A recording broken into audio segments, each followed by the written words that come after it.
दूसरे को सहयोग कर आगे बढ़ना, ऐसे इस बारे में चारों पार्टियों का आम सहमति है। सर, आपके सीटिंग एमपी जो टिकट कटेगा कुछ तो हम लोगों के लिए छोड़ दीजिए भैया, सब आप ही तय कर लोगे, हम सब कर लेंगे। सर, एक सीटों में क्या एक्सचेंज भी होंगे कुछ सीटें? अभी एक बार सैद्धांतिक निर्णय होने के बाद सीटों के नाम और कौन सीट पर कौन पार्टी लड़ेगी, इसके लिए बिहार यूनिट के लोग बैठेंगे, सभी पार्टियों से एक दो नेता बैठकर इसका एक खाका खींचेंगे और नीतीश कुमार जी और वरिष्ठ नेताओं के साथ चर्चा कर हम इसको फाइनल करेंगे। अरुण कुमार जी के अलग से सीट छोड़ेंगे? अरुण कुमार जो अलग। देखिए, मैं इतना कहना चाहता हूं, चारों पार्टियां एनडीए का हिस्सा होगी और सभी लोग इस बात पर सहमत है कि एकजुट होकर लड़ना चाहिए। नंबर ऑफ सीट्स आप कह रहे हैं कि अगले कुछ दिनों में अनाउंस करेंगे? 2-3 दिनों में ही हम अनाउंस कर देंगे। सर, चारों की सहमति बन रही है। Centre is destabilising the government in Andhra Pradesh. चलिए, अभी मैंने एक लिमिट एक लिमिटेड पर्पस के लिए आप लोगों को यहाँ तकलीफ दी है, अभी देश भर के इश्यूओं की चर्चा के लिए नहीं है। श्री नीतीश कुमार जी भी बात करेंगे। बातचीत हो गई है।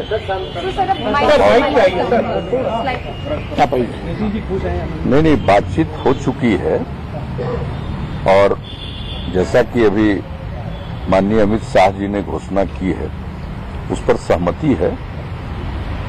जेडीयू और भाजपा बराबर सीटों पर लड़ेगी और बाकी लोगों की सीटों की संख्या के बारे में अंतिम दौर में बातचीत चल रही है और इसके बाद जो निर्णय होगा, जैसा कि उन्होंने बताया, 2-3 दिनों के अंदर नंबर ऑफ सीट्स की घोषणा हो जाएगी और एक बार नंबर ऑफ सीट्स की घोषणा हो जाएगी तो कौन सीट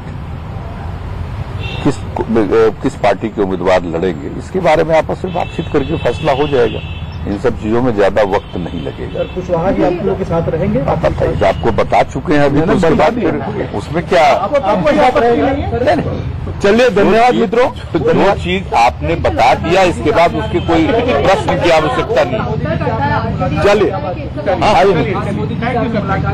हम आज प्रधानमंत्री जी से मिले हैं, जो बात इन्होंने कही वो बात तो है ही। इसके अलावे हमने आज माननीय प्रधानमंत्री जी से बिहार की जो स्थिति है और 23 जिले के 206 प्रखंडों को हम लोगों ने पहले फेज में सूखाग्रस्त घोषित किया, इसकी जानकारी दी है और पूरी बात बताई है कि वहां की स्थिति ठीक नहीं है और इलाकों को भी सूखाग्रस्त घोषित करना पड़ सकता है।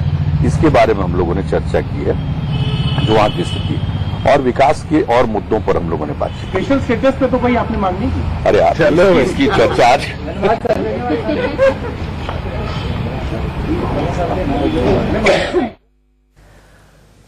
तो सीएम नीतीश कुमार और अमित शाह की आपने ज्वाइंट प्रेस कॉन्फ्रेंस सुनी, जिसमें औपचारिक घोषणा कर दी गई है कि जेडीयू और बीजेपी बराबर सीटों पर चुनाव लड़ेगी और आपसी सहमति को उन्होंने आज औपचारिक तौर पर ऐलान किया। इस वक्त बड़ी खबर आपको बता दें, 2019 लोकसभा चुनाव के लिए बिहार में एनडीए के बीच सीटों का फॉर्मूला लगभग तय हो चुका है।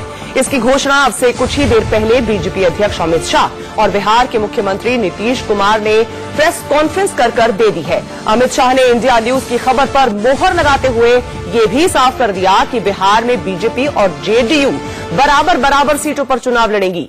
अमित शाह ने यह भी साफ किया कि रामविलास पासवान और उपेंद्र कुशवाहा एनडीए के साथ ही रहेंगे और उन्हें भी सम्मानजनक सीटें मिलने वाली हैं।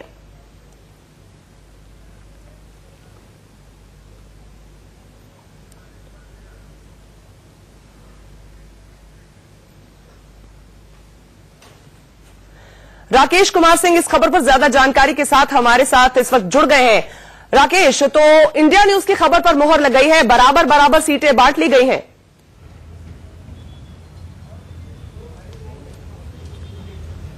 देखिए, साफ तौर पर जिस तरह से अटकलों का बाजार गर्म था और बिहार में एनडीए के घटक दलों के बीच सीटों के बंटवारा को लेकर जो उहापोह की स्थिति थी, आज बीजेपी अध्यक्ष अमित शाह के साथ बिहार के मुख्यमंत्री नीतीश कुमार की मुलाकात होती है। उसके बाद उन्होंने स्पष्ट किया कि अब बिहार में होने वाले 2019 लोकसभा चुनाव में बीजेपी और जेडीयू आधा आधा सीट पर चुनाव लड़ेंगे। साथ ही साथ बीजेपी अध्यक्ष अमित शाह ने यह भी बात कही कि जो भी घटक दल हैं उन्हें रिस्पेक्टेबल सीट दिया जाएगा। यानी जिस तरह से उपेंद्र कुशवाहा को लेकर काफी उपेंद्र कुशवाहा सीटों को लेकर नाराज चल रहे थे, ये अभी उनकी प्रतिक्रिया नहीं आई है जिस तरह से वो सीट चाह रहे थे। तो ये देखना काफी महत्वपूर्ण होगा। और महत्वपूर्ण बात ये कि आने वाले 2-3 दिनों में सीटों के बंटवारा हो जाएगा कि आखिरकार कौन दल, बीजेपी को कितनी सीट, जेडीयू को कितनी सीट, राष्ट्रीय लोक समता पार्टी उपेंद्र कुशवाहा को कितनी